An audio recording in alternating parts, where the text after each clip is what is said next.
Oh, really? For God's sake. What the hell? Ah, hello, everybody. I don't know. I was trying to play a jingle. No, bugger it. I'm playing this jingle. I'm sorry. I'm absolutely playing this jingle. Thank you.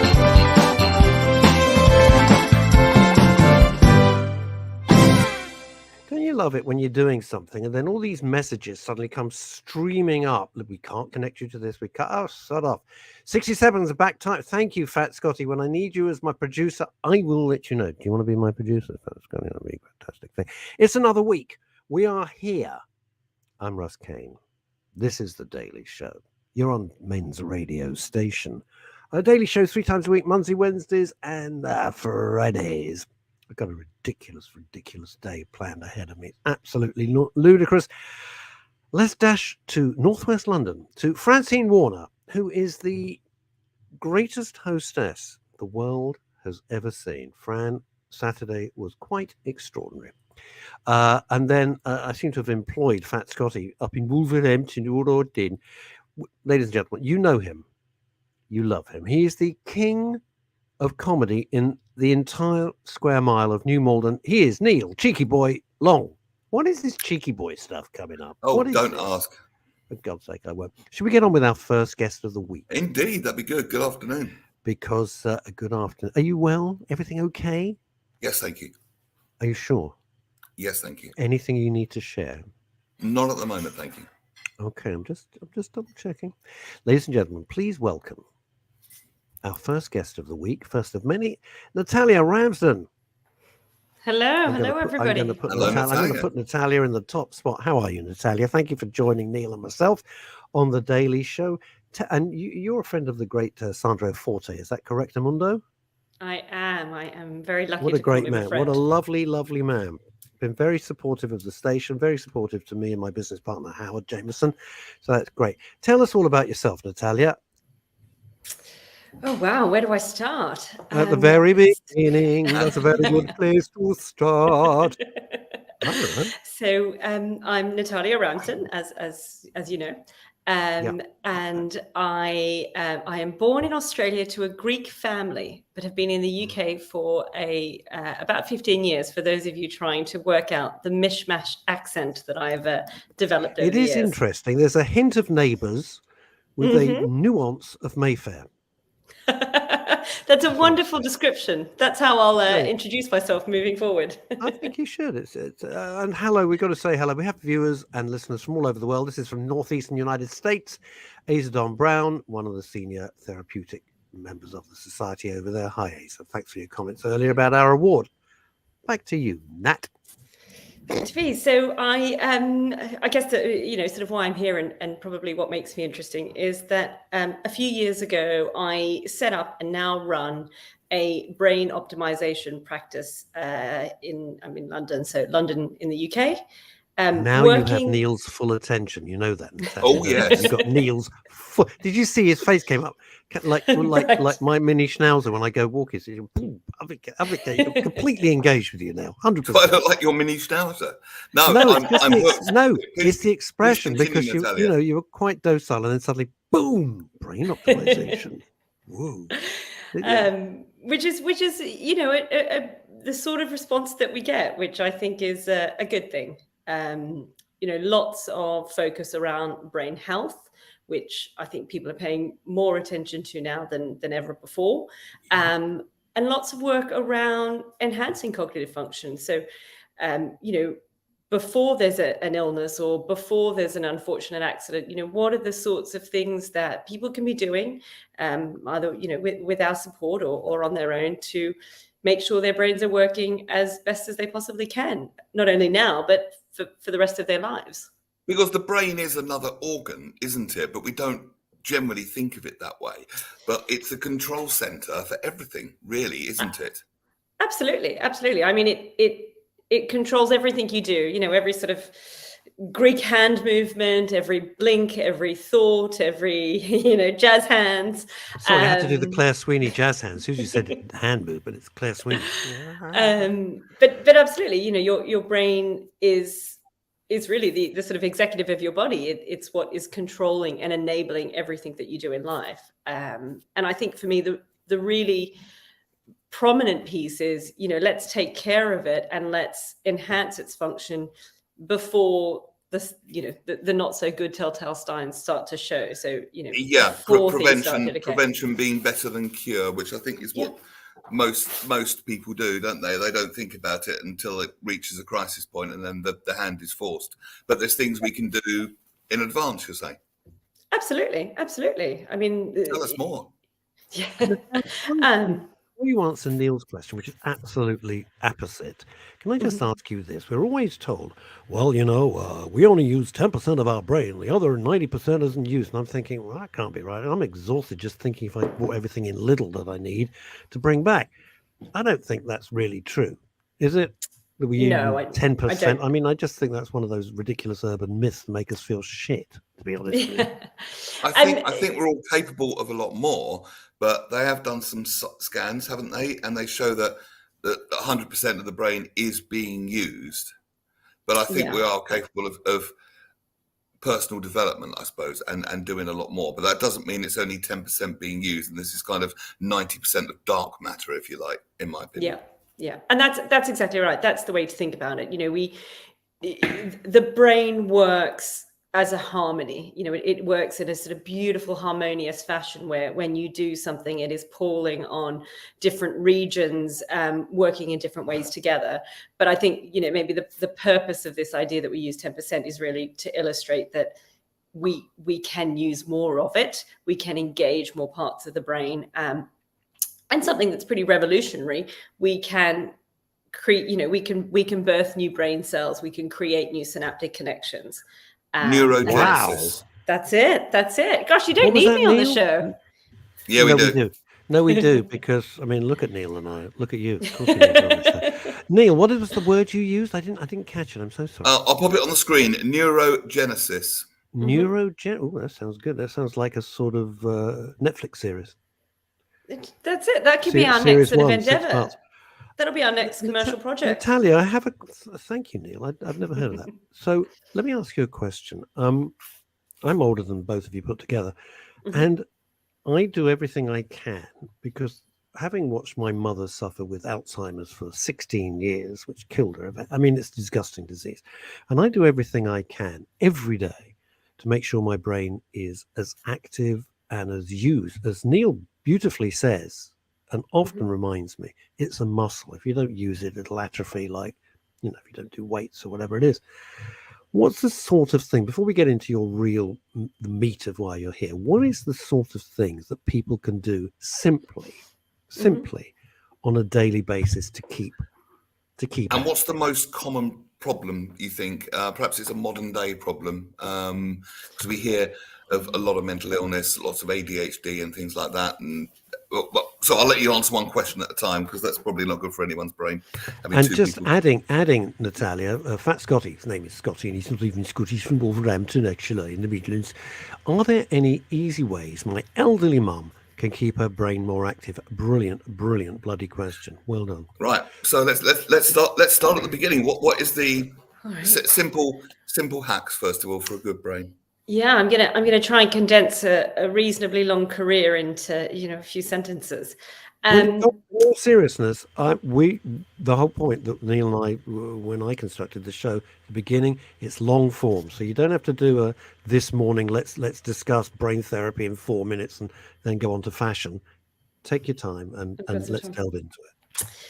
I think before I sort of go into the kind of hacks, I think the interesting thing to know is, and I was reading a reasonably recent paper, admittedly based on the US population, but for those of you who don't know, we can test for a genetic predisposition to things like Alzheimer's now. So type of dementia, I think most people are some closely and some not so much, but are familiar with kind of Alzheimer's and what happens.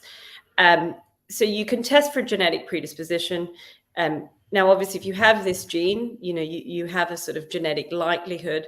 But what they were finding was that many of the recent cases and a huge amount of people being diagnosed in the US didn't actually have this gene, which is saying, well, actually, what's because the causing figures it? are massive, aren't they? Massive.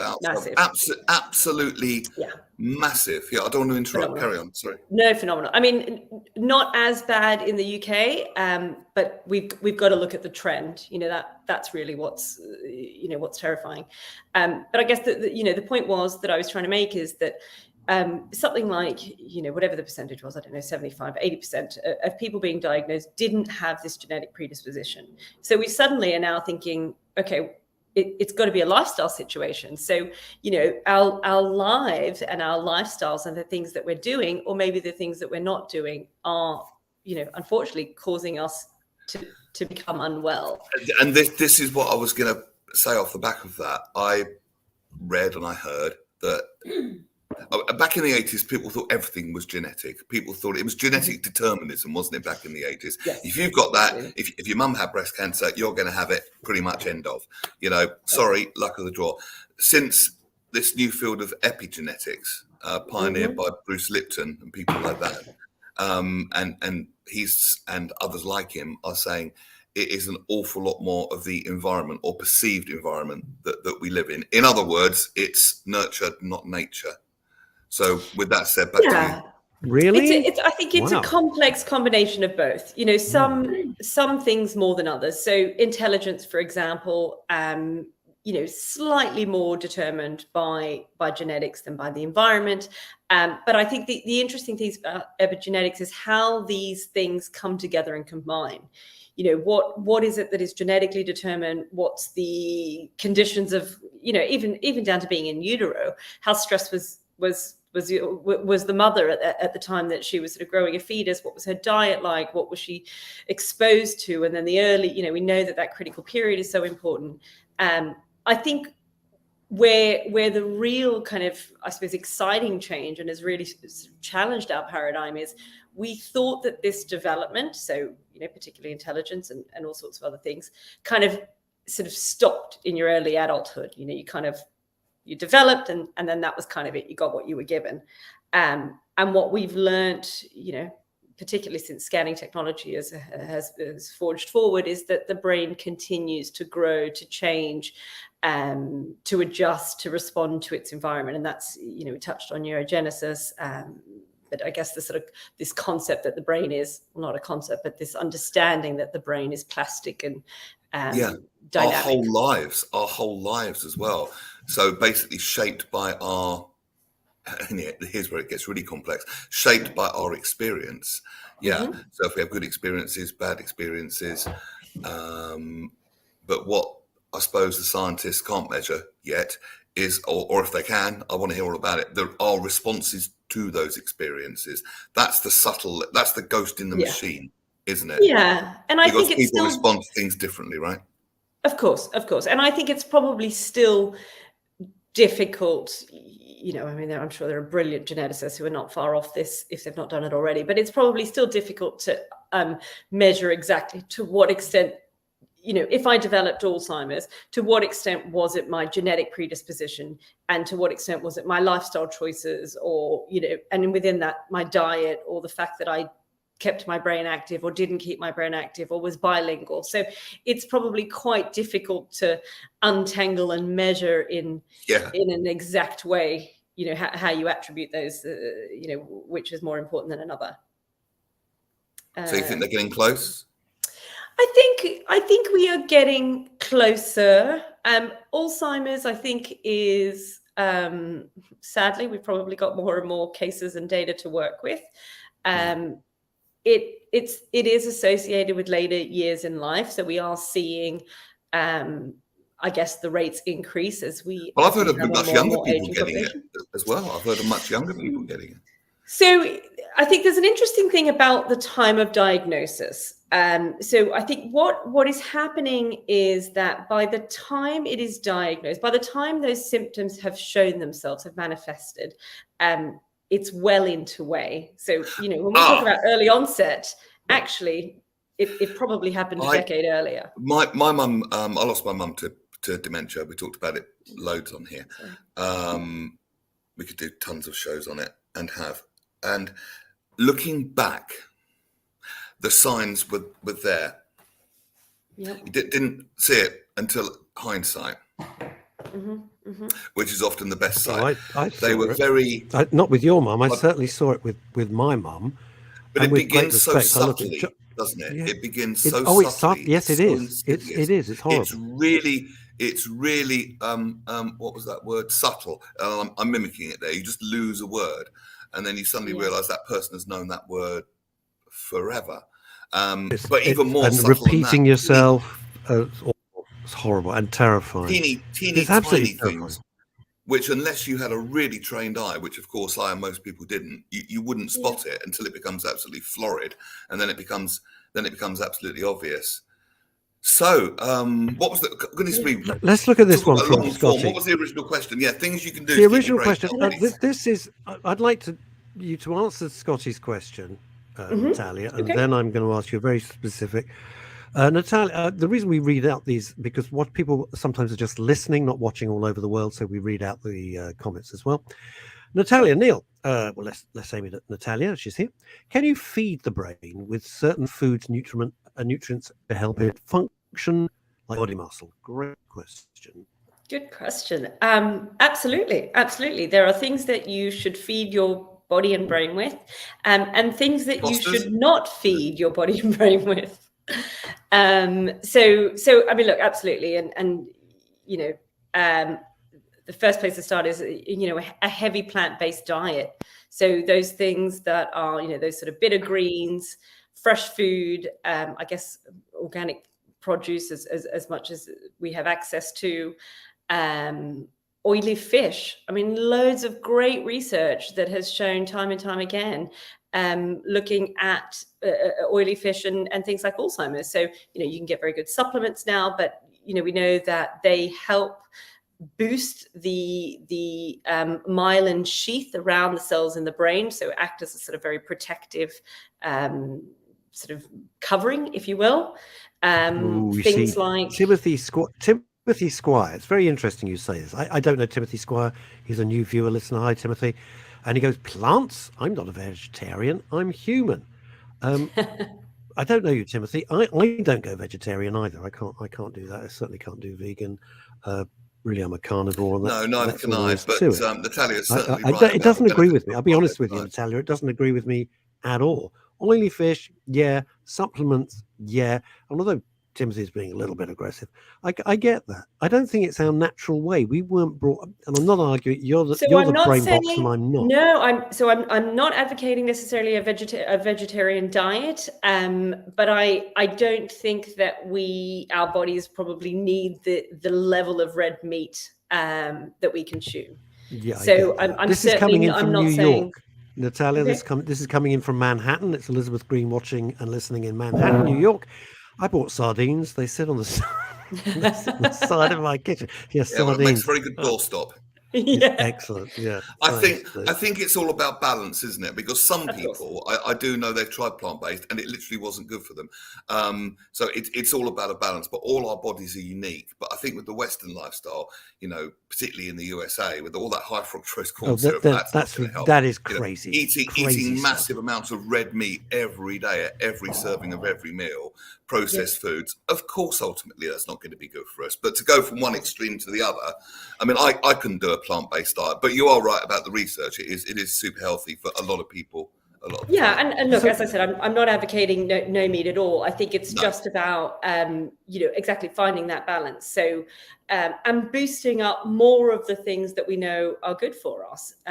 So, you know, a diet that leans to combating oxidative stress or is kind of, you know, quite anti-inflammatory. So we know curcumin, turmeric, certain berries, you know, it's about kind of finding that balance, but just sort of understanding that whilst there's conveniences and some benefits to a modern way of living, it naturally is coming with some trade-offs. Let's crack on with some of these fabulous comments coming in. You're obviously resonating big time all over the world. It's good to have you in, Natalia. It's a great conversation. So this is coming from northeastern United States. Natalia, absolutely. As you know, the signs begin microscopically. Unfortunately, dementia is typically well on its way once detected, Joe Bryden. Yeah. I served a dementia society in British Columbia for several years, and I was continuously learning the little that we know about the magnificent brain. Timothy, no need to apologise. This isn't Radio 4. It's not GB News. We have a chat. And he says, I was a bit much, sorry. Indeed, I balance my meals. Plant-based scares me. Well, it does No, me me too. too. I'm with No, you on this. Me too. I'm with you. Liz Saul, we love her. I like some fish though too, and salad. I make a big colourful salad almost every day. Well done. Good Well to done, know. Liz. You can come and make me lunch next time, Liz. Well, you're welcome. Pop round. We're always doing lunch around here. I've heard dementia described as diabetes of the brain or type 3 diabetes. Anything in that? Gosh, that is a good question. Because if the brain can't absorb what it needs to. Yeah. I mean, look, and maybe in the way that it sort of kind of slowly deteriorates, doesn't it? I mean, if you think about kind of diabetes and the health implications, they happen over a period of time, don't they? It's not like having a traumatic brain injury or an accident or a stroke. It's something that kind of festers in, and I think our understanding is that there is a huge lifestyle piece. We've touched on diet, and I've upset some people with plant-based diet, but there's so much more in terms of how we live as human beings. How much we move, what kind of exercise we do, our relationship with sleep, our relationship with kind of communities. I think there's just so much more that we're learning about our lifestyle and how that kind of feeds into our brain. Here's a great question. Here's a great question from Scotty in Northampton. And Scotty, I have to say, I totally get this. I'm sure Neil probably does as well. Some days my brain can be as sharp as a tack and I can have complete knowledge recall. The other days I have complete brain farts where I can't recall basics. Is there any reason for this? Welcome to being human, Scotty. Yeah, I mean, look, I'd be interested it's annoying, to know, isn't it, Neil? Do you not get frustrated? You see, this is Natalia. I don't know about. I won't speak for Neil, but for me, when I can't think of stuff, I get furious with myself. Furious because it's like. Well, the trick is to kind of let it go, then it comes back. It's an old psychological trick. Because that probably makes it worse. The more stressed you get, the more cortisol your body is releasing, and the more it does because I don't think our mind or brain works well under chronic stress.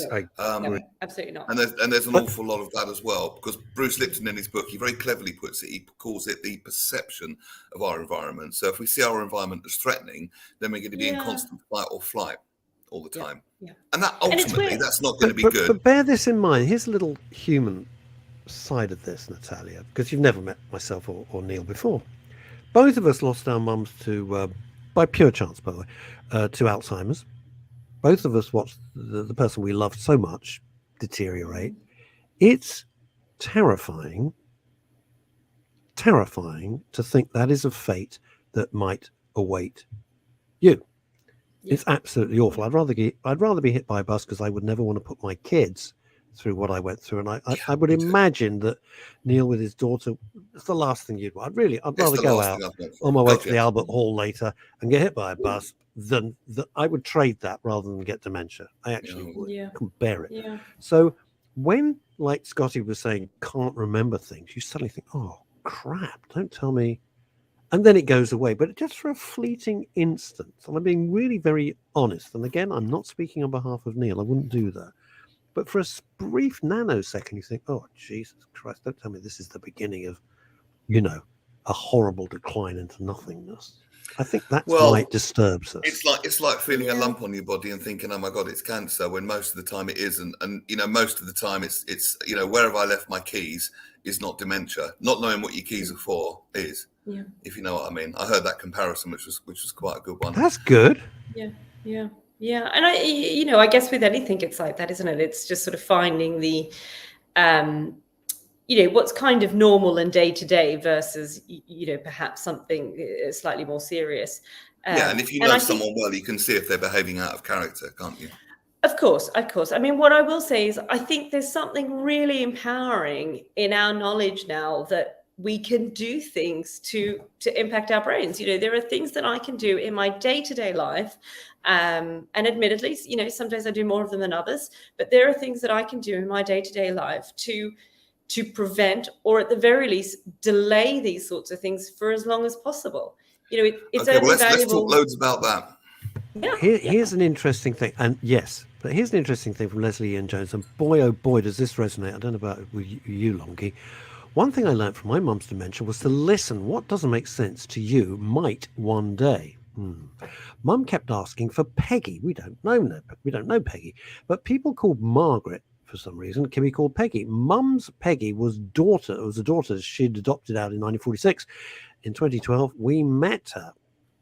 Oh gosh, yeah, what an but my mum was incredible in story. a complete fantasy world. It was ghastly, and of course I had to keep correcting the nurses. I suppose there's the odd situation like that where it must be awful for the sufferer knowing that you're telling the truth and people think you're not, and no one believes you. They're there. But my mum asked me. I've got goosebumps. I feel like that story was sort of.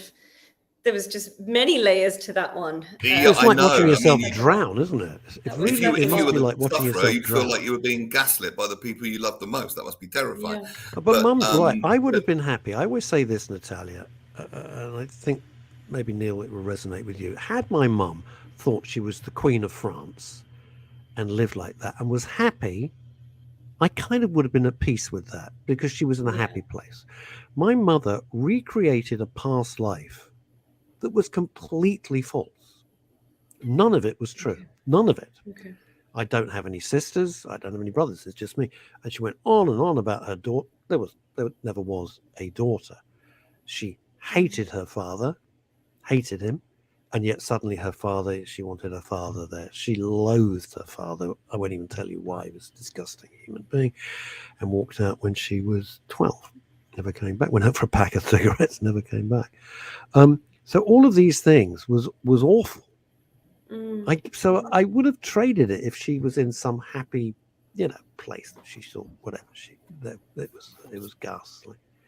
And it's hard for the carers. I mean, it's hard for children, for spouses, for friends to see someone who may have once been quite vibrant and intelligent or whatever it is, creative, and start to see that fade away and watch people decline and lose from life the joy that they took so much. So it's a really painful thing to watch. Why do you think it's on the increase so much? Is it because, I'm going to take my guess, and that's right over to you, that our lifestyles basically are crap, right? And we're just doing so many bad things, or have so little awareness of these good things or preventative things, or we don't think about it that we could be doing, that suddenly, like eating too much sugar, suddenly everyone's diabetic. Now we know sugar can be the bad guy, and we're becoming more aware of it. Is it just a mass lifestyle thing, do you think? It's a combination. So we are living longer. We have a more of an aging population than we've had in the past. So people are living longer, and don't forget, we now survive other diseases. People don't really die of tuberculosis much anymore. I mean, certainly not in the UK. And I'll caveat that I know we had a breakout a few years ago, but we don't tend to die of those sorts of things, kind of syphilis or whatever. Yeah, but we only had a breakout because, with respect, it wasn't from people initially living in the UK. Vaccinations, of course. Yes, it was imported. And so we now live longer. It is something that, although it might show its symptoms, it does affect an aging population. And I think, yes, there's a huge lifestyle piece. I think there's, as I said, some of the things that we're doing. So think about the way in which we live. We are sedentary. We might go to the gym for an hour or a run with a dog for an hour of the day, but our lifestyles have changed drastically. So we're sedentary. We have a very different relationship with things like technology. And again, I'm pro technology. I think it brings a huge amount of benefit to our life. But of course, there's got to be some trade-off to those things. We have different levels of stress than perhaps we had before.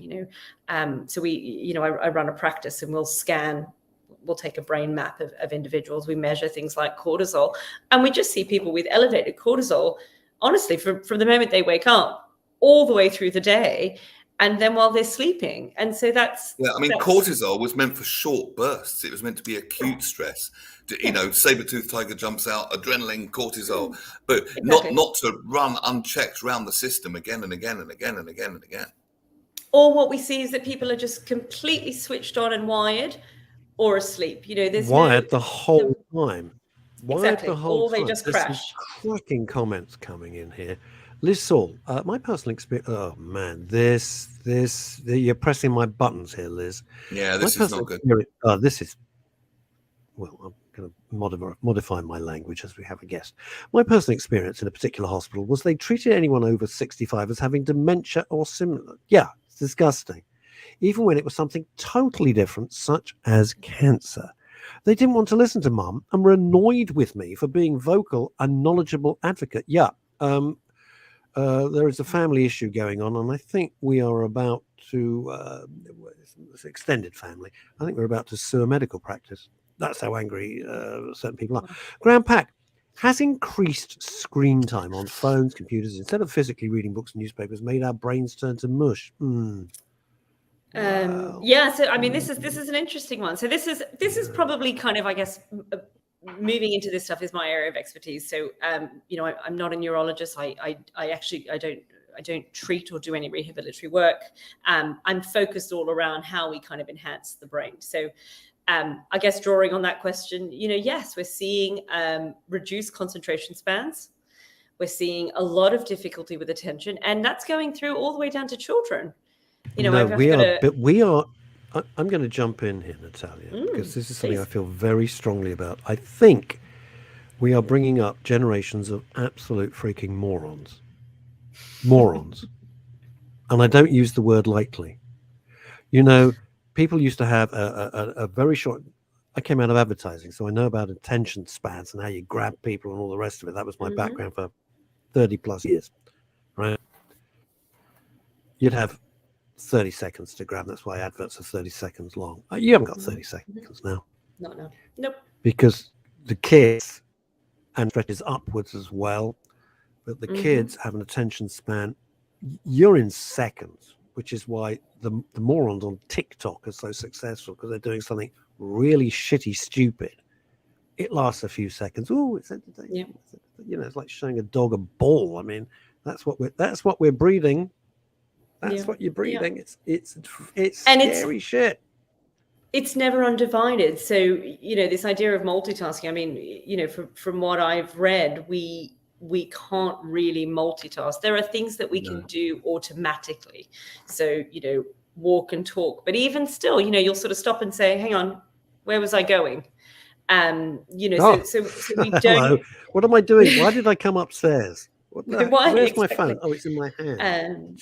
So we are seeing those sorts of changes. And again, I said, there's some positive parts that come with technology, the collection of big data, what that means for kind of medical public health planning. Whoa! You're not sliding by with that one, Natalia Ramsden. No, you're not. No, you are not sliding by with that. I think there are data. Look, I think there are some positive aspects of that. Stop. No, the collection of data, Natalia, the most pernicious, dangerous, controlling thing that we have sleepwalked into. It's disgusting. So I do agree. I do agree. And I don't trust the people. I did. I don't trust the people who are doing the data mining. I don't trust them at all. So that I think is a different. So that I think that's a fair enough call out, and that, yes, I think is, I agree on that piece. What I meant was, our being able to understand what the rates of Alzheimer's are, for example, at what point it's being diagnosed, how it's manifesting, what are the symptoms, that collection of data in that sense. Yeah, I call that some learning. To be honest with you, so some learning of how these diseases look. And so when we start to think about treatment, rehabilitation, prevention, that's the only source that we can learn from. So data collection in that sense, as opposed to, every time you kind of log onto Amazon to buy whatever it is, it's sort of kind of storing analytics. So understanding health in that way, so that, and whether governments I are would doing have this gone along efficiently or with not. that, Natalia. I would have gone along with all of that. I would have been a big advocate of all of that. Trust me, I would have. Anything to prove the nation's health. Of course, that's why we started Men's Radio Station. Why else? Yep. But the complete clusterfuck that was COVID, and what came out of it, and the way we were treated, and the way the information was used, and the billions that were just thrown down the toilet, it's made me distrust it all. It really has. I think the devastating thing with how that, there are so many devastating issues, but, the worst part is, I feel like people who actually needed access to healthcare didn't get it, and so arguably productive members of society who had a very low risk health profile couldn't go out and continue to live and contribute to society, and arguably people who really did need that help and were vulnerable were not able to get it. So I'm not advocating with how it's done. How many people died of cancer? How many people died? Yeah. My position has gone a complete 180 on that. And to where I am. I was going to say I should be careful. I'm Australian, and I have to say, in terms of silly ways that governments chose to responses is insane.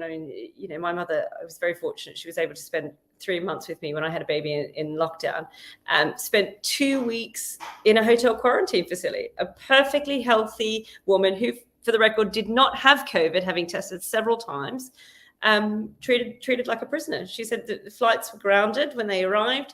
Ground staff came, completely kitted up, escorted them through a separate exit, and 2 weeks in a hotel, no fresh air. Isn't that worse? Utter madness. Yeah. I had coffee on Friday with one of our former contributors, a great person. I can't say who it is. They're coming back with a brand new show, which is very exciting. And we were just putting it together. And because of COVID, she might be she's currently blind in one eye. Because the particular hospital went from a 6 weeks waiting list to a 6 months waiting list, and now she's blind in one eye and having to have, which she will discuss eventually, restorative operations.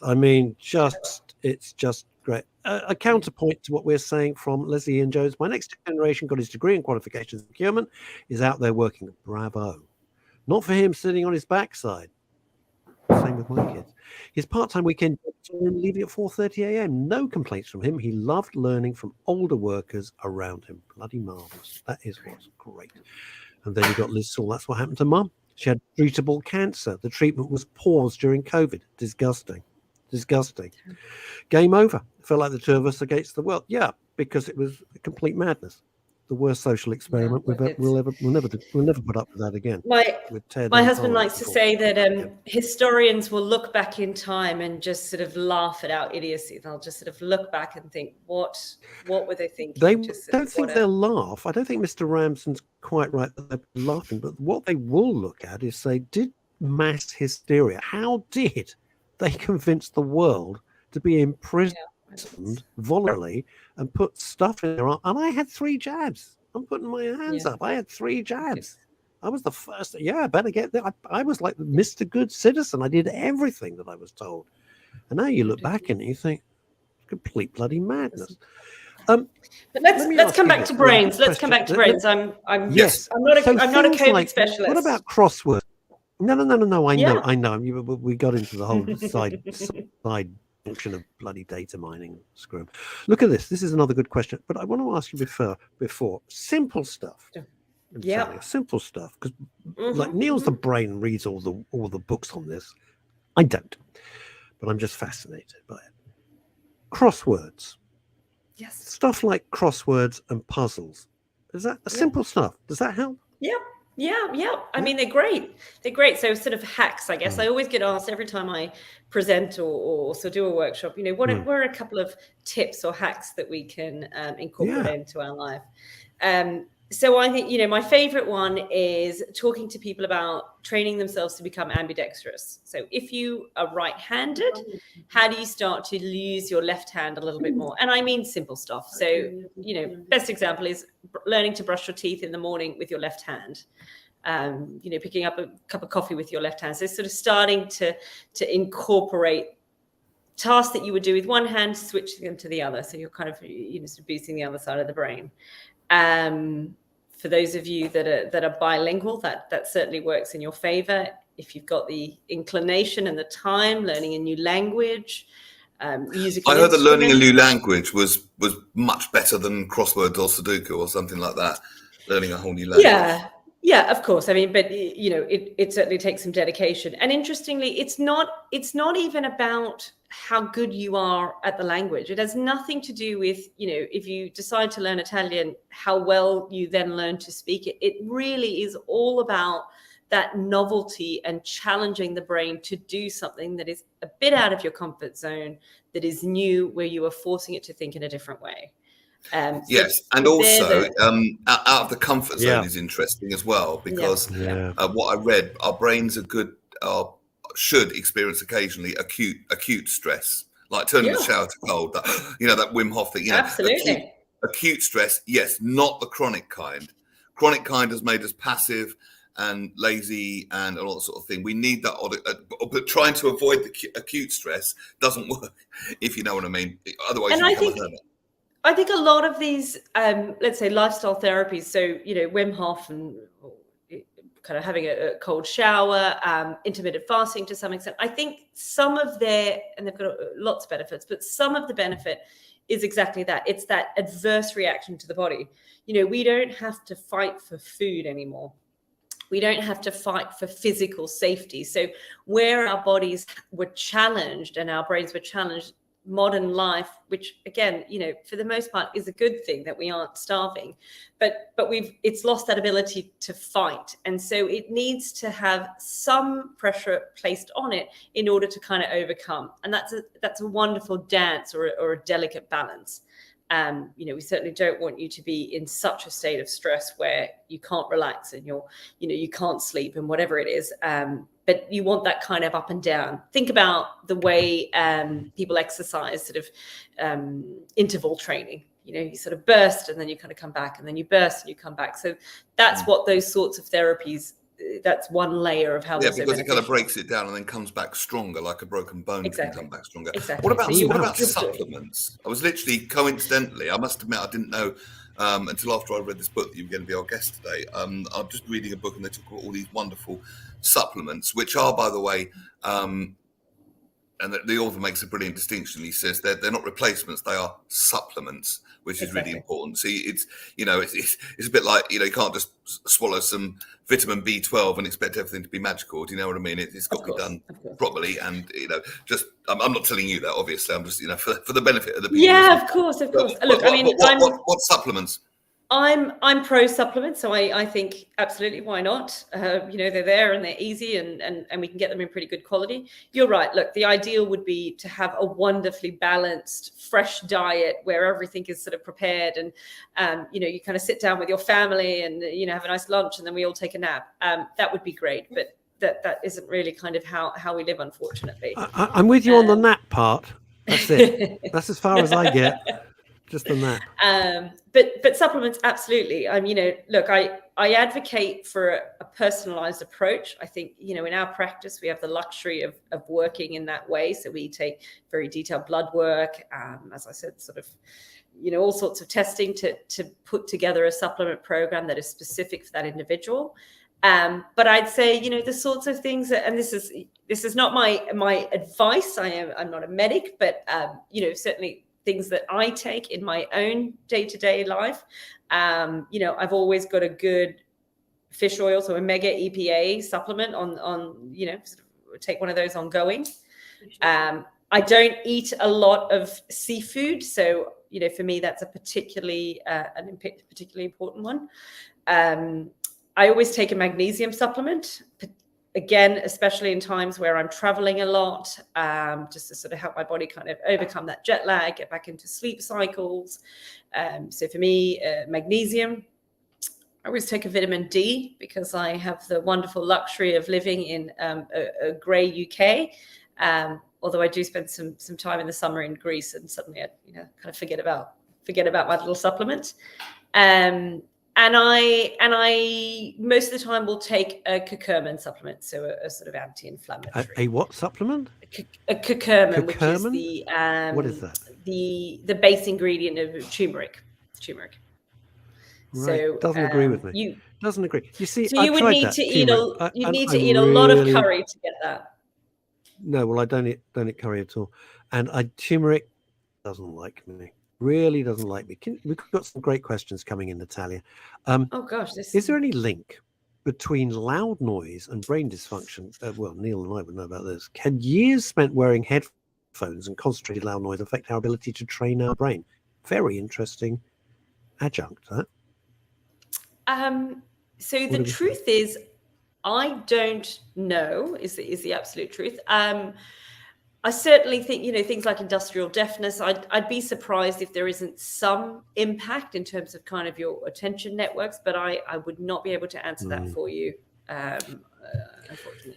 That's a possibility. Well, I've just looked up the book that I was reading. It's just a coincidence. I literally was reading, or synchronistic, whatever way you like to look at it, that you're on the show today. But what the guy says in his chapter on supplements, the key things to consider supplementing are greens. It's like that pond water type stuff, but it's so good for you, all those greens. Probiotics, B vitamins, krill oil, vitamin D, as you said, and additional minerals. That's what he reckons anyway. Yeah, and it depends. That's what I take tons. It depends on. I gave up on royal jelly, Fran. Gave up on it. I'll tell you why I gave up on it, because I met the people who produced it, and I thought, I don't think I'm giving you any more of my money. That was years ago. I used to do royal jelly. I thought it was meant to be marvelous, but nah. And there's so many. I think there's so many supplements that are out. Lots of kind of these nootropics that are all around, kind of giving your brain a boost. That was going to be my next question. Nootropics. Yep. Okay. I can see another question popping up. So let's talk about nootropics, but I really want to answer this one because I think this is a great question about. It's a big one. Kind of retirement. So nootropics. Really, it just means anything that kind of gives the brain a boost. Anything from caffeine to some of the supplements that we mentioned. All the way through to. There are lots of different things coming out now in terms of kind of psilocybin. Various types of psychedelics and how they might impact cognitive function. I think it's a wild world that is moving pretty fast. Again, you've got to remember. Where does cannabis fit? Is that a nootropic? I've not heard cannabis referred to as a nootropic. I'm not saying get stoned necessarily. I'm saying there's the whole CBD side of it as well. But I had to ask while you're on. So look, and I think for those where it's appropriate, I think it's an effective. I don't want to say stress management, but I think it can be helpful for particular times for for people who are difficulty with stress or anxiety. But I guess it's got to be used carefully. It's not the sort of thing that you just start and you could kind of go the rest of your life. If you want to do a deep dive into that. Please remember, we did 103 episodes, myself and Ollie Mammon, of the ABC of CBD. Look it up. There's 103 episodes going into every aspect of cannabis, cannabinoids, CBD, the dangers of THC, and all the rest of it. So there's 103 programs there in the Men's Radio Station library. Please go and look at it. It's all there for you. But let's pick up this retirement question. I think if it's still floating around, I think that would be a really interesting piece to sort of talk about. It's a good one. I'll find it. Come on. So people, the question was, notice that people are retired and they seem to lose their mental faculty. Here's the question. Yeah. I've seen a few friends who've retired early seem to lose their mental sharpness. I couldn't help wondering if brains need to be exercised to keep it working at a good level. If I ever retired, I'd find I would find a way of keeping my brain active. Well, it's use it or Absolutely. lose it, isn't it? I mean, so many Yes. people after they retire, but I think when they retire, it gets a bit more complex because their whole identity was possibly taken up with their job, and it's suddenly, who am I? And it could be a bit of a crisis. Which is funny because you sort of think about it being a different way, don't you? You sort of think about, I don't know, kind of liberation, and you'd be able to have all this time to engage in the things that you love. But I think, you're absolutely right. Suddenly you probably lose the structure of your day, the routine, the social connectivity, the challenge. So think about going to work, having to solve problems, to do things, to interact with different people. There's an agility that is being called up of your brain to flex and to do things in a working environment. You've got to keep up to date with tech advances. I don't know, bloody software is being updated every week or whatever it is. And so you're absolutely right. People retire, the pace of life slows down. Now, some of that might be good. Maybe they spend a bit more time outside, but unless they keep going, find a purpose, find something to motivate and to keep driving them forward. Exactly. But also finding a way to keep challenging them. Maybe they retire from work, but they take up a new sport. And so then that kind of creates some sort of learning opportunity, an opportunity to connect with people. Because sadly, I think what probably happens is, they become a bit more isolated, a bit slower in their day-to-day activities. And unfortunately, kind of, maybe kind of decays from that point. It's use it or lose it, isn't it, really? Absolutely.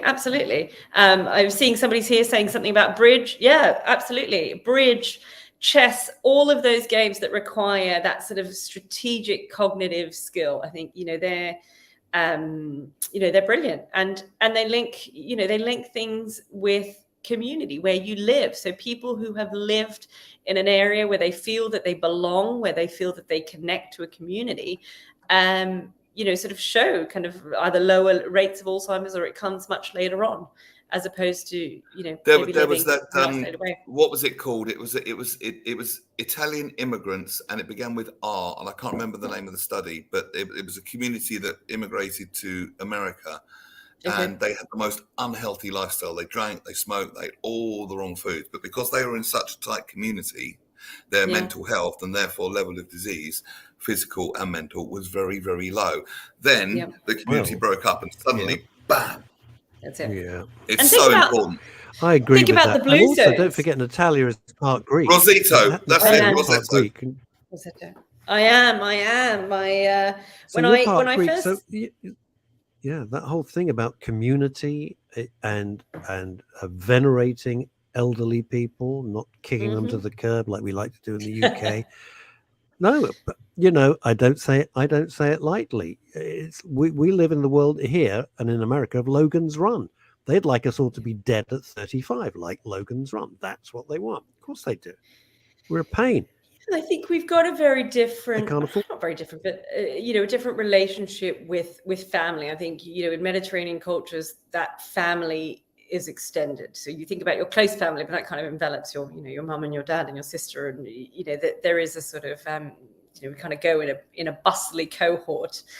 But yeah, absolutely, there's a real sense of community and kind of belonging in that. So that I think that really makes a difference, as opposed to maybe cultures where they are a little more isolated.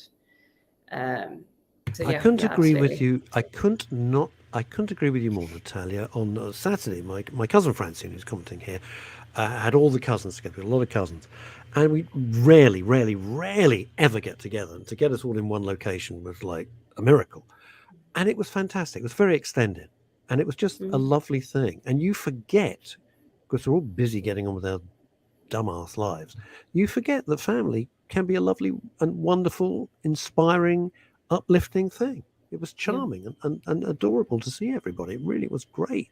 It was lovely. It's important. And think about the impact of that on small children. I've got a 4-year-old and a 2-year-old, and very fortunately, my mother is in the UK with us at the moment. I have to say it's much more her taking care of us than us taking care of kind of, an elderly mother. But I often think about the impact that has on the developing brains of my children, to be in an environment where they not only have another language, but also the comfort and the security and the love and the environment in which they are confident to experiment, to grow, to learn, to do things in a different way. And I think that makes a huge impact on how their brains developed. Absolutely. The that was the work of, that was the epigenetic thing with Bruce Lipton. It was the perception of the environment. You're absolutely right. I agree. And the exposure, I mean, this is something that we haven't talked about, but the exposure, of course, as children, when you're in that critical age, but all the way through our lives, I mean, that has an impact on our brains. Our brain will adapt to what we're being exposed to. So, whether you like art or not, sort of having been exposed to, I don't know, galleries or museums when you're young will have its impact because your brain has had to process that. So having a kind of, and I say rich in terms of broad things to be exposed to, and maybe we talked about retirement. Maybe that's the time to really start to learn different things, expose that yourself would be to the different things. dream, wouldn't it? That would be. Because See, I could get that. I could get that. Never stop. We should. Oh, I missed that. I missed that, Neil. Oh, I said ultimately, in an ideal world, we'd be learning and growing all our lives, and if you like, die in perfect health, if you know what I mean. Happy, healthy death. I mean, what a great way to go. And I think that's really, really, really important. And when my mum had Alzheimer's, she it was when my dad died, and it was like she aged overnight. Yeah, it literally was. She became.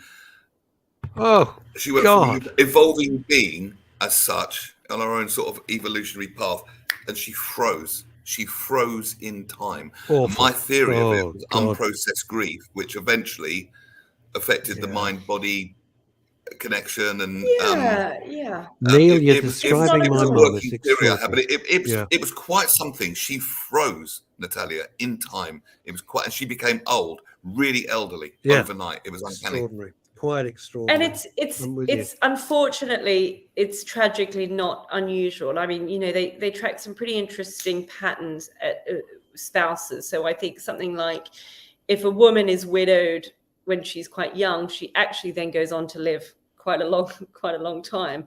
But if she's widowed later in her life, so the older that she's widowed, then they tend to go pretty close together. I think it's about 18 months usually. Yes, no, I've heard of that as well. I've heard of it sooner as well. I've heard of it within weeks. Quite literally. Think about it.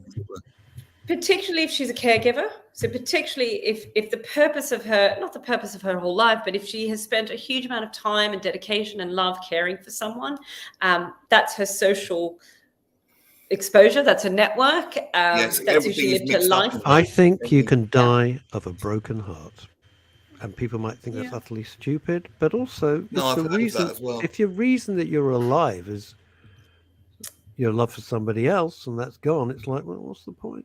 Well, I suppose it's that really delicate balance of being completely your own person and in relationship with someone else. So you love them, but you don't ultimately need them. So without them, it would be horrible, but you could at least thrive because you have your own life to live, as well as that partnership that you had. And I'm not saying that's an easy balance. I'm not saying that's easy, but that would be optimal, wouldn't it, surely?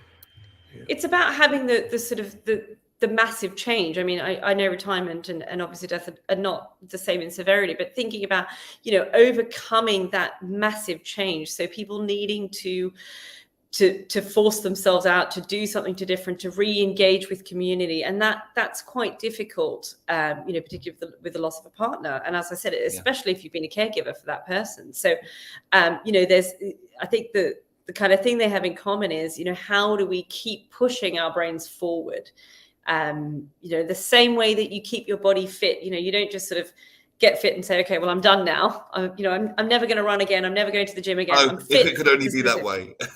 I wish. Very quickly, if people want to learn more about your work and it is intriguing, we could talk all afternoon. Where can people find you? Have you got a web home? I do. So the practice is called Sophos Associates. So you'll find us at Sophos with an F. So SOFOS associates.com. And then for those of you on kind of LinkedIn, you'll find me there under Natalia Ramsden. So, but it's a fascinating area. I hope people are as excited and enthused, and also empowered to do the things that they can to protect their brains, to improve their health, because but there's also an awful lot more enhance its we function. can do. We don't have to be, Yeah. particularly in this age of science that we're in now, and communication and measurement and all these wonderful evolving things. We can be empowered. I mean, we couldn't have had this conversation 30 years ago. You know, it was just like that. You get genetic determination. Sorry, now the landscape really has changed, and we can be empowered and probably have a lot more choice over it than we've been told, and that is a wonderful thing. So for that alone, but heck of an hour. Yeah, you've been a fantastic guest, Natalia Ramsden. Thank you. Thank you so much for joining us. You're very welcome to join Neil and myself any other time. It's been great, and the audience, I can tell you, all over the world have been loving this. The comments have been superb. Thank you very much. Neil and I will be back, God willing, on Wednesday. I'm off to see the Jeff Beck tribute concert tonight, and I can't bloody wait. See you, gang. Bye. Oh, you didn't go. You didn't. Bye-bye.